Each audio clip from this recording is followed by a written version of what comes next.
మన వాళ్ళు ఏదైనా మంచిగా ఒక ఇష్యూ వస్తే ఆరోగ్యానికి ఇంపార్టెన్స్ ఇస్తారు కాబట్టి ఫ్రూట్ బాక్స్ అని ఏదో చూసా. ఫ్రూట్ బాక్స్‌లో అరే నేను నేను మీకు అది చూపిస్తాను. ఫ్రూట్ బాక్సు టైంకి 3000 లేదా 1500 వాళ్ళే ఇంటికి ఎర్లీ మార్నింగ్ పంపించేస్తారు. వీళ్ళకి స్విగ్గీ‌లకి గానో, జొమాటో‌లకి గానో అసలు సంబంధం ఉండదు.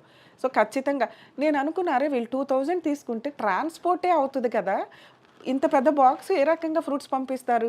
పెద్ద హైజీనిక్ అది ఇది అన్నారు. తీరా ఫోన్ చేస్తే ఫోన్ లిఫ్ట్ చేయలే. ఒక 2 డేస్ తర్వాత వాళ్ళొక లింక్ మెసేజ్‌లు పంపించారు. మీరు 3000 పే చేయండి. ఆ లింక్ పెట్టండి. మీ అడ్రెస్ పెట్టండి. 6 టు ఏదో టైమింగ్స్ ఇచ్చారు. ఆ టైమింగ్‌లో మీకు ఫ్రూట్ బాక్స్ వచ్చేస్తదని.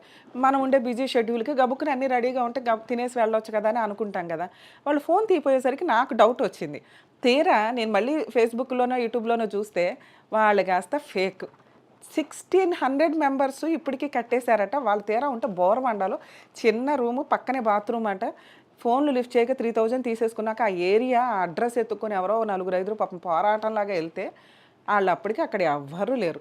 ఓన్లీ ఫోనుల్లోనే టై అప్‌లో ఉండే వ్యక్తులు వీళ్ళు ఇన్‌ఫ్లుయెన్సర్స్ ఒక 5, 6గురు దాన్ని ప్రమోట్ చేయడం వల్ల సిటీలో హైదరాబాద్ సిటీలో చాలామంది ఆ ఫ్రూట్ బాక్స్‌ని ఎంటర్‌టైన్ చేశారు. తీరా చూస్తే ఆ వ్యక్తులు దొరకల. బోరుబండాలో వాళ్ళ మీద కేసు రిజిస్టర్ అయింది. Cheating case. సో, ఇది చిన్న అమౌంట్ కాబట్టి మేబీ చిన్న అమౌంట్ అనుకోవచ్చు.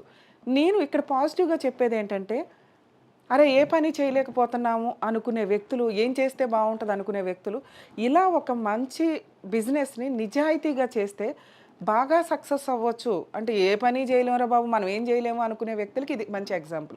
కానీ ఇట్లా చీటర్స్ ఎంటర్‌టైన్ అయ్యి ఈ 1600 మెంబర్స్‌ని మోసం చేయడం అనేది ఉంది చూసారా?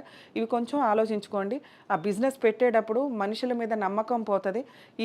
ఇట్లాంటి బిజినెస్‌లు ఏమైనా పెట్టేటప్పుడు ఇన్‌ఫ్లుయెన్సర్స్ ఒకసారి మీరు లోకల్‌గా ఎంక్వైరీ చేసుకోండి. ఆళ్ళు నిజమా? కాదా? ఆ బిజినెస్ పర్ఫెక్ట్‌గా చేస్తారా? చెయ్యకపోతే రేపొద్దుట మీ మీద కేసులేయడానికి అవకాశం ఉంది. ఎందుకంటే క్రిమినల్ కేసుల్లో ఇన్‌ఫ్లుయెన్స్ అబట్‌మెంట్ ఆఫ్ సూసైడ్ అని ఏ రకంగా అయితే మనం కేసులు చేసి ప్రొవోక్ చేసినట్లు మీరు అక్కడికి వెళ్ళండి అని. సో, అట్లా ప్రొవోక్ చేసే వ్యక్తుల మీద కూడా క్రిమినల్ యాక్షన్స్ ఉంటాయి. ఇన్‌ఫ్లుయెన్సర్స్ ఒకటికి 100 సార్లు ఆలోచించండి. ఇప్పుడు బెట్టింగ్ యాప్‌లు ప్రమోట్ చేసే వాళ్ళందరి మీద కూడా ఏపీ గవర్నమెంట్ చాలా సీరియస్‌గా ఉంది. అందరికీ వరుసగా లిస్ట్ ఔట్ అవుతారు. అలాగే తెలంగాణ గవర్నమెంట్ కూడా ఈ బెట్టింగ్ యాప్‌లు ప్రమోట్ చేసే వ్యక్తుల మీద సీరియస్ యాక్షన్ తీసుకోవాలని కోరుతూ ప్లీజ్ దయచేసి ఎవ్వరూ కూడా కష్టపడకుండా రూపాయి రాదు. అనవసరమైన డబ్బులకి అట్రాక్ట్ అయ్యి జీవితాలు నాశనం చేసుకోవద్దని కోరుకుంటూ